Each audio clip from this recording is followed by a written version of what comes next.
后来乡亲啊，为今年开始，农历过年保证上少有7天假。行政院讲，为着要互过年莫遐尔啊塞车，嘛希望会当带动更较侪旅游的人潮，所以未来过年的年假至少拢有7天。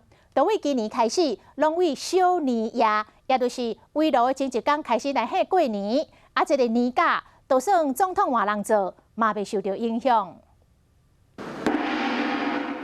过年咯，炮啊，就爱放龟歌。有合你口味无？生节食面线嘛是爱安尼长长，即马开始过年放假嘛变长啊。行政院表示，要互过年开车袂塞车，观光旅游更较侪人来。未来春节年假至少保证休7天，就对今年开始围炉前前1天，小年夜开始放假。我们休11天，休这么多天，大家都差。台北过年本来就没人，因为过年假期比较多，你们这边客人就比较多。现在反正都很不好。很好啊，比较好是吧？对，多花一点。除夕很多事要准备的，如果提前一天那蛮好的。今年的过年甲明年的过年拢是休7天，若是后年咧是休9天，112年搁较侪，一休就10天。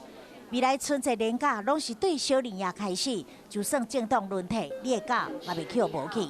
只是这个假毋是白白送你的，得爱先补办，然后才去放假，辛苦以后干。